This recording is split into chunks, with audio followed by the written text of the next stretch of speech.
So I gave Claude Code and Codex the exact same job, the same repo to work off of, and I gave them the exact same prompt. I told them to build out a simple design system first, and then to ship a small feature on top of that. The results are super interesting. I'll share in a second, but 2 notes about Claude Code versus Codex. First of all, pricing. I'm on Codex $20 plan and I haven't ran out yet, so it's going pretty well. Claude Code, I'm on $100 plan and I never reach my limit. It's pretty good. So token-wise, I feel like Codex is the winner there. Next is speed. At first, it felt like Codex was a little quicker. It gave me answers faster. It asked questions faster. You'll see later. But at the end, going back and forth, I felt like they were about even as far as timing. And stick around to the end because I'm going to tell you which one I'm moving forward with. And it's surprising. It might not be the one you think. A quick note before we get started. I am launching a community. Yay, super exciting. You will get early access to videos like this, live monthly sessions with me, and all of the resources and skills and tools that I use daily. The link is below in the description. Okay, let's go. Okay, so here we're in my terminal, and I'm basically going to spin up Claude Code in one and Codex in the other. So here, let's do Codex. And here, I'm going to do Claude. This is both cal.com. I have 2 different repos going because I want to show you how we're spinning it up in 2 separate places, but it's all part of the same cal.com ecosystem. The first task I'm going to be working on is coming up with like a quick design system, something based on what's already in the code. And we're going to see the difference between Codex and Claude Code. So we'll do the same thing. Can you look into the current code base and create a landing page with all of the branding elements I would need for a design system? So I want to include colors, fonts, tokens, everything that you see in the current code base. So I'm going to spin up this one. And then let's copy this and we're going to do the exact same prompt in Claude Code. Okay, so let's already compare. We see things happening here. It's going to inspect the structure, theme config files. See, it's pulling the token CSS, global CSS, Tailwind, perfect. We see here Claude Code is generating, so it hasn't really shown anything quite yet. It's also, we can see time going. So this is 40 seconds. Oh no, that's longer than, I guess this is 40 seconds. This is 36 seconds. Okay, so now Claude Code. One thing that I do like about Claude Code is it has this task list that it goes through. So it's showing us how it's going in and working on this versus we see here in Codex, it's kind of just giving us a quick overview and it's showing what it's doing, but not in like this visual way. Okay, so here we see Codex. I'm going to add a new public. Okay, sure. Okay, so here it says it's going to create a landing page. Oh, it's going to make it light and dark. Cool. Okay, so here we have Codex saying that it's just doing a quick check. Okay, kind of similar. It's going to create the landing page. It's writing all of this information, still building that branding page. Okay, looks like it is up and running. So let's wait till this one's finished. So it said it created it, but looks like there's still some errors going on. So I'm going to let it finish. Okay, so this type check passed cleanly. Looks like now it's still verifying. Okay, so it looks like it's done. And it's communicating what it did. So there's now a landing page where it has all the typography, colors, motion, components, theme. Okay, so let's wait for this one to finish. Okay, so it's just saying, does it want to run one last request? Sure. Let's just have it double check everything. Okay, so this is done. It says it includes logos, light, dark, semantic, icons, implementation. Okay, so let's look at Claude Code first. This is the one I'm most familiar with. Okay, brand. Look, it even pulls colors. Nice. Okay, the semantics. Dark mode. Typography. Okay. Then we got some of these tokens here. We have some components. Nice. Okay, so we just have a couple components here. I guess I didn't tell it to build out all of it, so this looks good. Now let's take a look at what Codex has done. Oh my gosh, so strange. They're both at localhost 300. Okay, so now I don't know which one's which. Okay, let's see. So before I go for that, let's also look. This took about 7 minutes, 45 seconds, and this one said it took about 8 minutes and 45 seconds. So Codex was about 1 minute longer. And I think it's because it did some of those checks like twice. Okay, so the first one we saw was Codex. This is Claude Code. Okay, so it has the type scale. This is nice. The different weights, the colors. Okay, radius. Okay, interesting. The shadows, gray outline. Ooh, I don't think that this is true. Oh, nice. Okay. I would like to just click on it versus having to replay. That's a little strange. Okay, these I don't think are actually in the product. I think there's a little hallucination there. And then it has these buttons and how they work. Okay, so if we compare the two, oh, they are here. So it's actually very similar. I think what's nice about Claude Code is the type scale, which I don't think is in Codex. Right. Yeah. They just have typography here. Okay. Then have the weights. The colors are about similar. I like this opening a little bit better. Okay, just like a nice little page. I do think this also has dark mode. Okay, so that's nice. That has this little dark mode.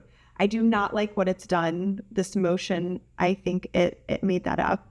And then I do think that the patterns are a little different here, which is interesting. Let's see which one. Primary, secondary, real destructive. Default, secondary. Okay, so it names them differently too, which is interesting. Okay, but this was fun to kind of see this comparison. I personally, I think I like a little bit of both. I think I like this layout. It feels like a landing page. But I think that, and I like the borders raised. I like this, I think, a little better than how they defined it here. I feel like this isn't as nice. I do like that it's using the actual tokens here versus here it's kind of just pulling, oh no, it is using the tokens. Okay, and pixels. Okay, nice. And I like this implementation piece at the bottom of Codex where it's telling where we got this information. Okay, so I actually want to show you, I also spun up for one of our customers something similar, and I want to show you those results because they were quite different from what I've just done here. So, and it was the same exercise, which is interesting. So, okay, so let's see if you can guess which one is Codex and which one is Claude Code. So let's start with this one. So it's nice. It has a sidebar where we basically are going in and we're seeing all of the components laid out. But first, let me start up top. So it's giving you all of the semantics.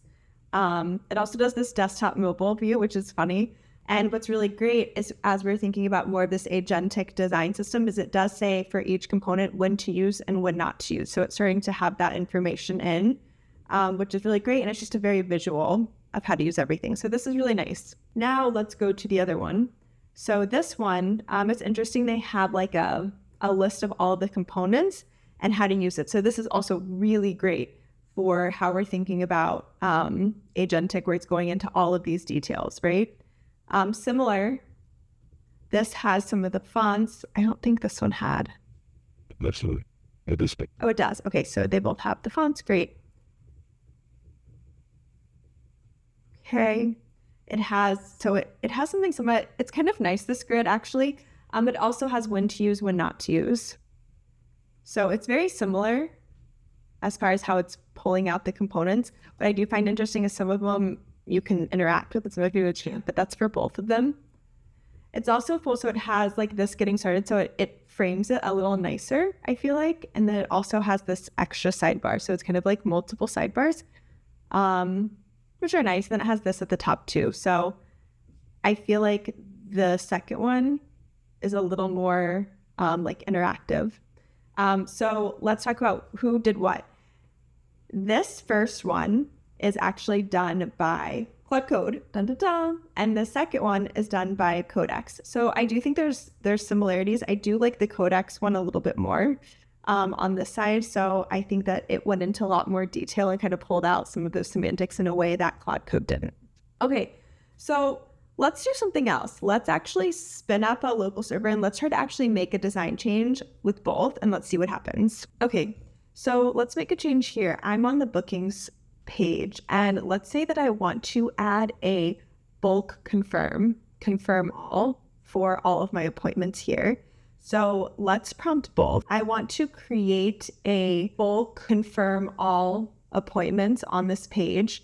Can we first plan out how to implement this in the best way to have it? My first instinct is that it's in the top bar next to saved filters. I don't want it to be a primary action. Okay, so they both are the same thing. Gonna look into it, see how everything works. Give the plan that reuses current mutations. Perfect. Okay, so it looks like there's a plan here in Codex. Yes, best implementation, non-primary bulk action. Recommended UX, place a secondary minimal button in. Tabs, filter, save, confirm all view toggle. I'd implement this as confirm all matching current filters, not just the visible pagination row. Okay, sure, I think that makes sense. I see, so it wants to actually create a confirm booking requests where I click it and then there's a dialog that says, do you want to confirm? I actually don't think I want that. Claude Code's still working on it. Front end plan. I don't think I need the modal to pop up with confirmation. I think I would like it to just be a button. The reason why is because if a user confirms, I don't think that there would be like a huge issue. Like if they go and they confirm all of it, I don't think it's like a destructive pattern. So I would like it just to be a secondary button. Okay, so working through Codex, looks like Claude Code's a little stuck. Okay, revised plan. Okay, interesting on the secondary confirm all button. Okay, yeah, sorry. On click, run the bulk confirm. Okay, make it confirm how the backend works. The toast behavior, great, makes sense. Okay, so let's go ahead. Oh wait, it looks like, well, we can see both. Okay, actually I'm gonna keep this one going. So Codex is finished doing it. Now let's look at Claude Code placement, secondary, not primary. Okay, all rows currently rendered, not all rows match the filter across the page. Okay, reuse the existing mutation loop client side. Okay, so it's going to reuse, great, that makes sense. Would I skip row selection checkbox? I agree. This is really good to know that it's going to confirm emails. Yeah, if anyone, this is really good info to know. I'm going to keep moving for the sake, but this is probably something I would bring back to my team to make sure we're aligned with this. Okay, so it didn't ask as many questions as Codex. To be honest, I liked the questions that Codex asked. This risk was way more important, and I'm glad that Claude Code brought it up. So it worked for 3 minutes versus I went back and forth way faster with Codex. Okay, again, I love that Claude Code has this checkbox of things it's doing versus Codex. It just kind of dives into it. Okay, it looks like Codex is done. It took 7 minutes. So let's take a look. We're first going to look at Claude Code. So what we see here when we're in bookings is there is now a confirm all. It's a weird size. It's smaller than the normal button, which is interesting. And then we see here it has, okay, interesting, because some of these are recurring, so you can reject all or confirm all in here. But what I was really referring to is this. Okay, so that's interesting. Let's take a look at what Codex did. So the difference I see is that Codex actually did not put it in upcoming. You cannot confirm an upcoming. You have to go to unconfirmed and confirmed all, which I don't like, and I didn't understand that when we were chatting through it. But other than that, it looks exactly the same. I guess it's pulling from the component library, which makes sense. So that's really, I guess, like if I think about logically, Claude Code understood what I was trying to do more so than Codex, even though I liked all the questions that Codex asked. So yeah, that's interesting. And then I think, let's see, the confirm all button is smaller than the filter button. Why am I using sized dot? Doesn't seem standard. Yeah, I asked the same question too. Let's see if we can understand this. Okay, so this is the mismatch is coming from using a size small for the confirm all versus the default. You're using standard size, both buttons are size small. Filter button has a class handful height. Right, to make sure I can be using your code and but the confirm and reject button is same larger than the confirm button is too. True. See. So it's interesting, they're saying different things. Codex is saying let's use a size small, but that's not the actual button, standard button size. It removed. So let's see. Oh, look. Okay, so it made it the correct size, saying it made the correct size by removing the small. But Claude Code is telling me there's more at play here. Standard for compact toolbars. Then there's a base size. But saying that the filter, these are the problem, not the buttons, even though it definitely, no, maybe it's right. Maybe these buttons do look smaller. Okay, it's interesting how it's coming up with two different answers. It's basically saying they're just a standard button size and that it's small for no reason. It's saying small is what it should be here. So it seems like Claude Code is actually giving me more data about the component library in general versus just coming up with the explanation of let's just make it all button sizes. So this would make me rethink the component for the filters. They should all be the same, but let's go. I don't want to go with class name. Confirm all to base size. So I want to say 2, which is going to change, I think, the sizes of all of this. Let's see. But from a design system standpoint, I want to make sure that they're all matching what should be. This is interesting. Interesting to see how they think very differently. And I keep going back and forth on, I think they both bring up different arguments and reasoning, so I don't have like a decision. Okay, so it says it's now at the base, matching the row, confirm, nothing else to change. Okay, so they both did it in their own ways, just different communication. Okay, so there you guys have it. This was a very interesting comparison between Codex and Claude Code. I think right now I'm going to test Codex a little bit more because I'm still not as familiar as Claude Code. And I'm curious to see how Codex is going to be implemented into my toolbox overall, but I don't feel strongly towards either one right now, which is interesting because I've been a Claude Code lover for a while now. So my brain's a little exploding at the moment. But if you guys enjoyed this content, please like and subscribe. I'm putting out content weekly on how to build better products with AI. I'll see you in the next one.